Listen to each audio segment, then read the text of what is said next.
திருச்செந்தூர் முருகன் கோயிலில் 2 பாகன்களை கொன்ற தெய்வானை யானையை புத்தாக்க முகாமிற்கு அனுப்ப ஆலோசனை நடைபெற்று வருகிறது. தனிமைப்படுத்தப்பட்டுள்ள கோயில் யானையை ஆய்வு செய்த கால்நடைத்துறை மண்டல இணை இயக்குநர் இதனை தெரிவித்திருக்கிறார்.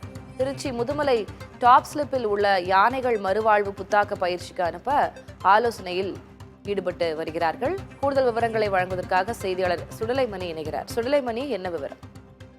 நிச்சயமா தளபதி, நேற்றைய தினம் திருச்செந்தூரில் கோயில் யானை மிதித்து பாகன் உட்பட 2 பேர் இறந்த சம்பவம் என்பது பெரும் பரபரப்பை ஏற்படுத்தியுள்ள நிலையில் தற்போது அந்த தெய்வானை யானையை புத்துணர்வு முகாமுக்கு அனுப்புவதற்கான ஆலோசனை கூட்டம் என்பது தற்போது நடைபெற்று வருகிறது.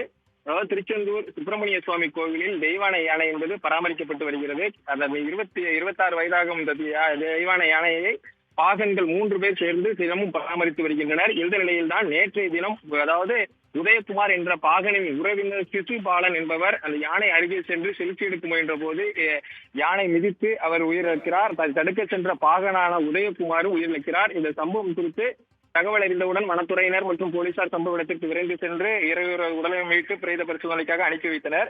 இந்த நிலையில் தான் தற்போது இந்த யானையை வனத்துறையினர் மற்றும் கால்நடை பராமரிப்பு துறையினர் கட்டுப்பாட்டில் அதாவது கண்காணிக்கப்பட்டு வருகிறது. தொடர்ந்து 3 நாட்கள் இந்த யானையை இங்கு வைத்து கண்காணிப்பதற்கான அனைத்து நடவடிக்கைகளும் மேற்கொள்ளப்பட்டு வருகிறது.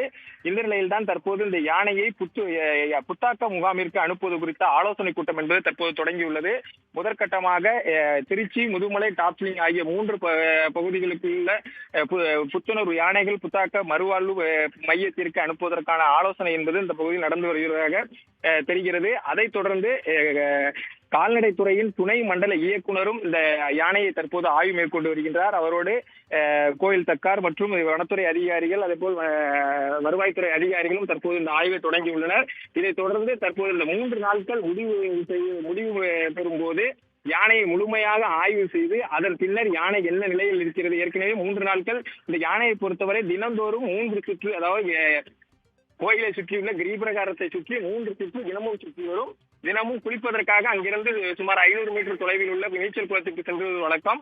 ஆனால் நேற்று மாலையிலிருந்து இந்த யானையை முழுமையாக தனியாக ஒரு அறைக்குள் மட்டுமே அடைத்து வைத்து கண்காணித்து வருகின்றனர். இதனால் அந்த யானையின் மனநிலை வேறு மாதிரியான மாறிவிடக்கூடாது என்பதற்காக இந்த 3 தினங்கள் முடிந்த பிறகு இதனை புத்தாக்க பயிற்சிக்கு கொண்டு செல்வதற்கான அனைத்து நடவடிக்கைகளையும் மேற்கொண்டு வருவதாக அதிகாரிகள் தரப்பில் தெரிவிக்கப்பட்டுள்ளது. தளபதி, வனத்துறை மற்றும் அறநிலையத்துறை உயரதிகாரிகளின் ஆலோசனைக்கு பிறகு, அவர்களின் முடிவுக்கு பிறகு புத்தாக்க முகாமிற்கு அனுப்ப ஏற்பாடு செய்யப்பட்டுள்ளதாக தெரிவித்திருக்கிறீர்கள். உங்களுடைய விவரங்களுக்கு நன்றி சுடலைமணி செல்வன்.